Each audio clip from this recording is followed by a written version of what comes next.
Shalom Bapak Ibu Saudara. Jumpa lagi saya kembali dengan Elinda Ministry Channel.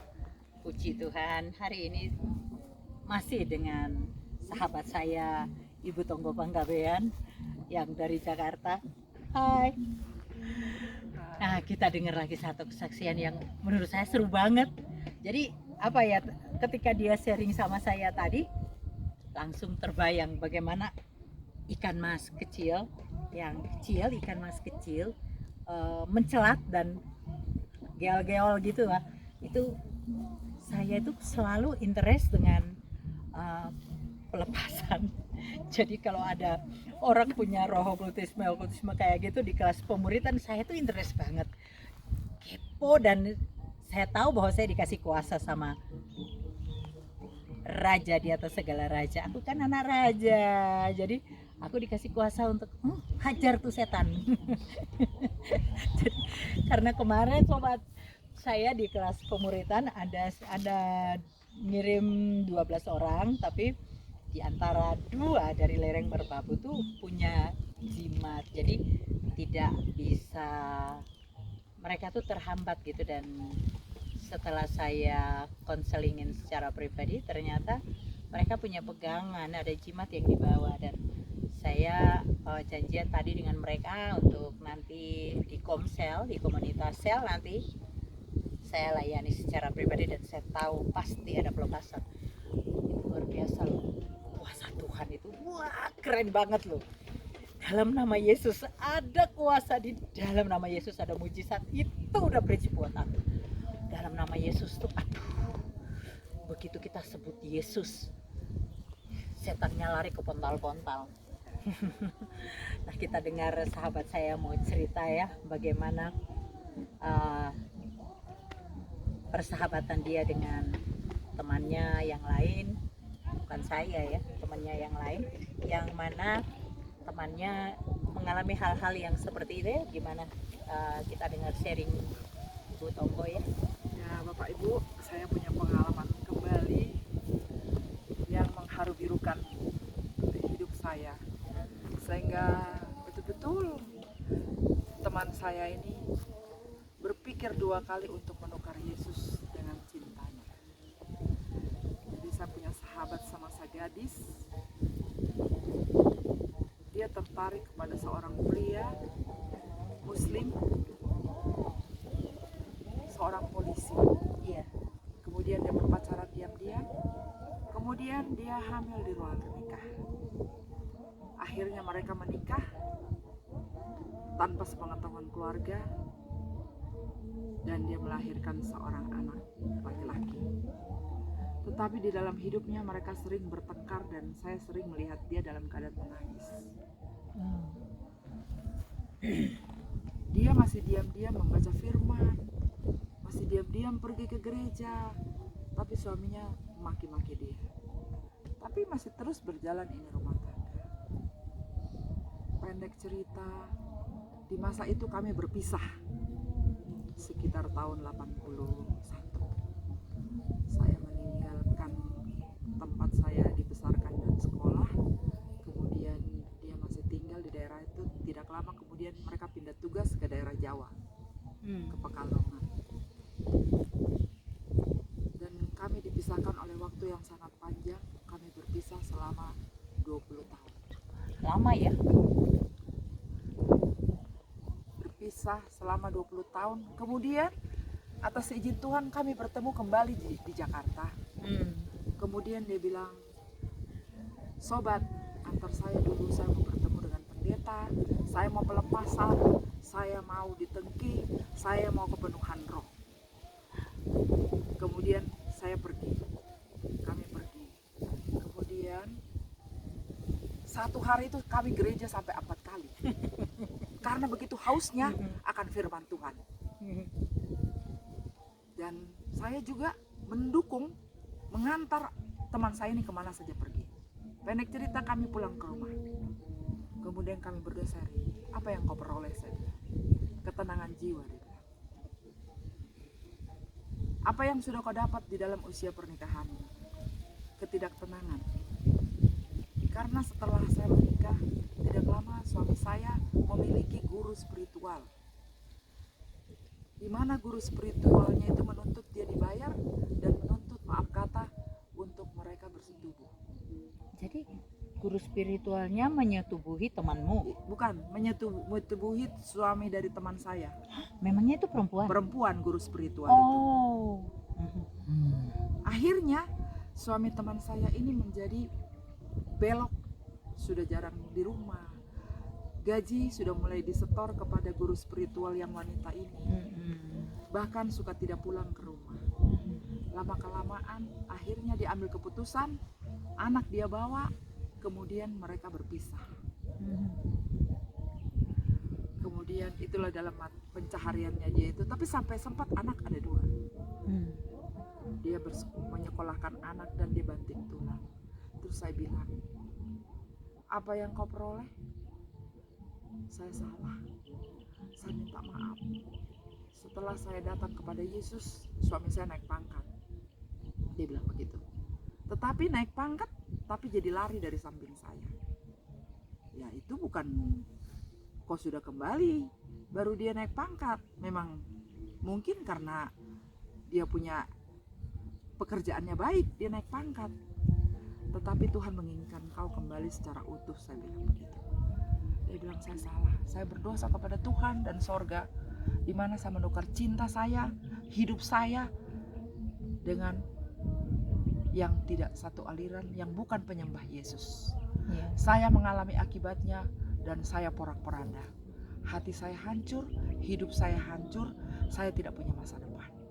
Akhirnya dia kembali ke kota tempat kami dibesarkan itu. Dia banting tulang untuk membesarkan dia punya anak. Mati-matian sampai dia jual bensin. Dia punya kulit muka ini tak kelupas. Apa saja dia kerjakan, yang penting halal supaya dia dapat uang. Kemudian anaknya yang kedua, anaknya yang pertama STPDN dan masuk bekerja di kantor bupati. Anaknya kedua polisi, bisa bekerja dengan baik di Jakarta. Akhirnya dia kembali menyembah Yesus, tapi dia sudah bercerai dari suaminya. Nah, putus lagi komunikasi kami 10 tahun. Kembali kami bertemu lagi 3 bulan yang lalu. Karena dia punya HP katanya rusak. Dan saya bilang, bagaimana imanmu? Saya sudah lebih teguh. Dan hidup anaknya juga hancur. Menikah dia, anaknya yang pertama dengan seorang wanita, tetapi wanita itu kelakuan tidak baik. Akhirnya dia tinggalkan anak satu dari situ. Dia menikah lagi dengan perempuan yang lain, toh tidak baik lagi, menghancurkan hati dia punya, saya punya sahabat ini. Jadi itulah rentetan upah yang harus dia tanggung di dalam pelarian dia meninggalkan Tuhan Yesus. Kesakitan, kemiskinan, kecewa, sakit hati, bahkan rumah tangga anaknya pun rusak. Jadi itu yang saya mau persaksikan, jangan pernah menukar Tuhan Yesus dengan apapun. Karena di dalam Yesus engkau mengalami kepenuhan, sukacita. Nah ya, memang kalau roh kultisme itu kan pasti ada apa ya, ada tumbalnya lah, gitu. Dan kehidupan kita atau anak-anak cucu kita pasti dihancurkan itu. Nggak ada yang gratis buat dia.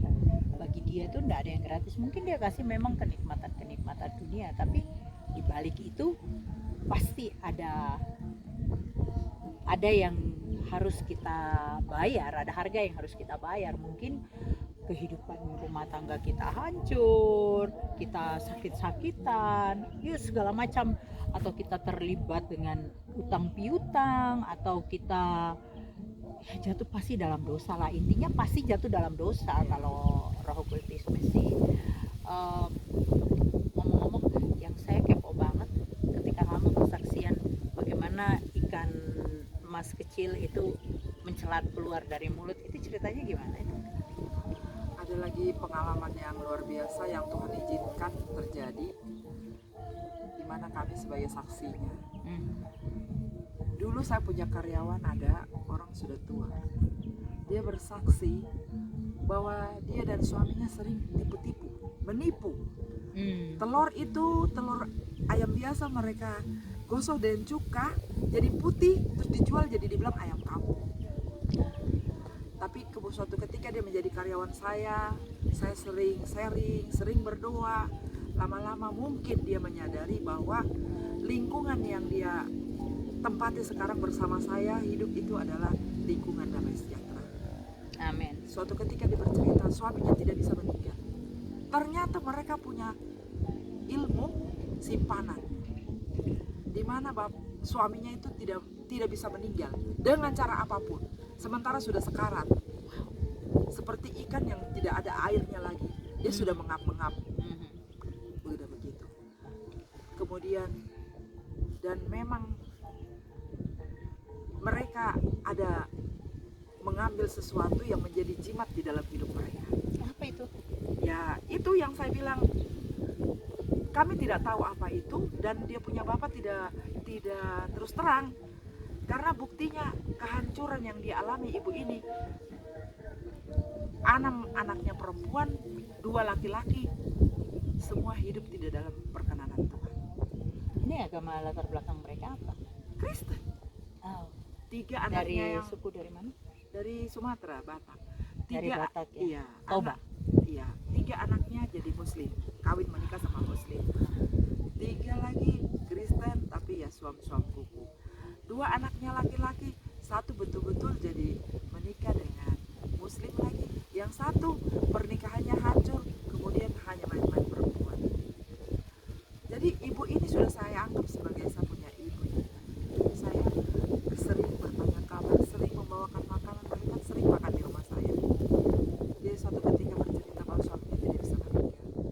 Pada ketika itu sudah meninggal, tapi ini cerita ulangan dari dia. Kemudian orang berkata, coba buka atap rumah. Dia buka, seng 3 buka katanya. Dia buka seng baru 2 saja. Tiba-tiba dari dalam perutnya bapak itu mencelat suatu sinar, bup, katanya begitu. Kayak ledakan, langsung menuju ke atap itu, ke atas, pup gitu, macam Meledak. iya, macam kembang api punya itu ekor begini. Apa? Iya, kembang api yang bercahaya itu, pup gitu. Baru dia punya suami menghembuskan nafas. Jadi roh-roh itu memang dibawa dan dipegang. Bukan yang keluar ikan mas Bukan, itu yang lain lagi. Wow, ya itu disambung aja cerita. Ya, Ini kemudian- menjadi kesaksian yang kuat Iya, banget. ada lagi. Itu suatu ketika ada doa pelepasan di gereja kami. Pendeta berkhotbah, kemudian 1 ini dia punya penyakit tanpa sebab tidak diketahui apa. Tiba-tiba kepalanya suka sakit, seperti migrain, tapi migrain yang tidak tertahankan sampai dia menjerit-menjerit.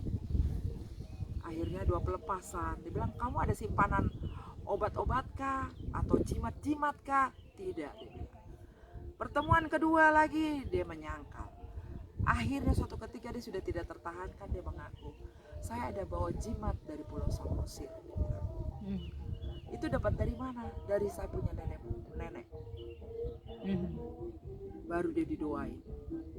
Kemudian meloncat dari dalam dia punya mulut seekor ikan, anak ikan kecil yang masih dalam keadaan hidup. Bayangkan, dan dia bergerak-gerak gitu, hidup ikannya. Itu diberikan pada ketika dia mau merantau ke daerah Jawa ini, mungkin dia umur sekitar 25 tahun. Dan pada saat terjadi pelepasan itu dia mungkin sudah umur 55 tahun. Dan ikan itu hidup terus di dalam tubuhnya. Roh itu. Menurut akal sehat kita tidak mungkin. Ya. Tapi itu setelah dia pelepasan, itu meloncat itu ikan, bup. Dan itu menggelepar-gelepar, ikannya masih hidup. Ikan kecil sekali. Jadi akhirnya dia terus didoakan, tapi dia punya penyakit itu sudah tidak bisa disembuhkan. Ya, kita tidak bisa bilang apa-apa ya, hanya mungkin itu harga yang harus dibayar. Amin. Ya. Kemudian dia punya pekerjaan hancur, pekerjaan istrinya juga hancur, akhirnya dia menikah. Ya, kadang-kadang dalam perjalanan pelayanan kami berjumpa dengan hal-hal yang mistis-mistis seperti gitu ya. Tapi saya mau katakan alangkah ruginya orang yang bersekutu dengan kuasa gelap ya. Entah itu dari kita belajar sendiri ataupun mungkin warisan dari leluhur kita, dari orang tua kita, leluhur kita ya. Tapi itu menyengsarakan, dan salah satu yang dia sebabkan adalah satu, pasti persinahan ada. Ya, Suka bersinah pasti satu. Anak turunannya pun demikian. Itu kutuk itu. Terus kemiskinan.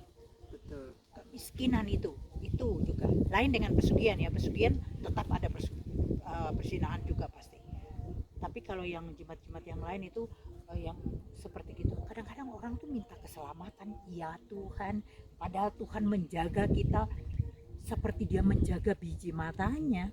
Kenapa kita mesti minta pada keselamatan pada roh lain gitu?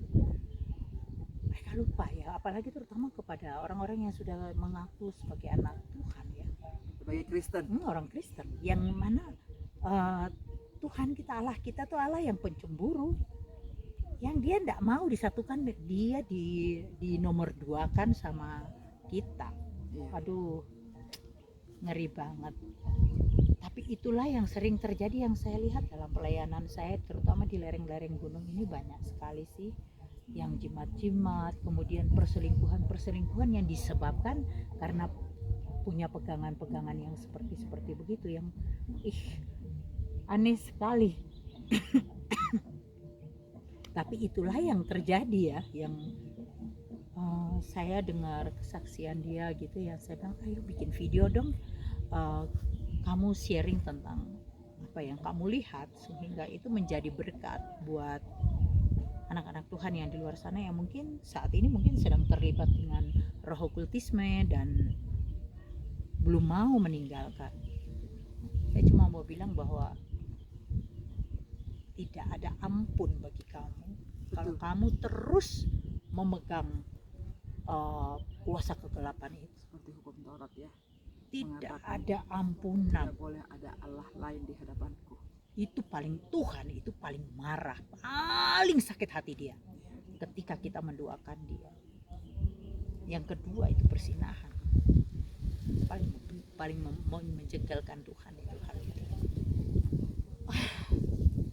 Kalau sudah terlibat yang kayak begitu tuh, saya pernah ya sobat, saya dalam pelayanan saya di satu gereja di dusun ya.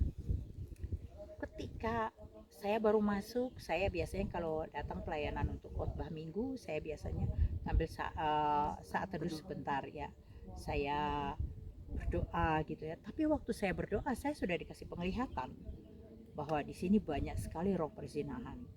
Tapi saya pikir, masa iya sih?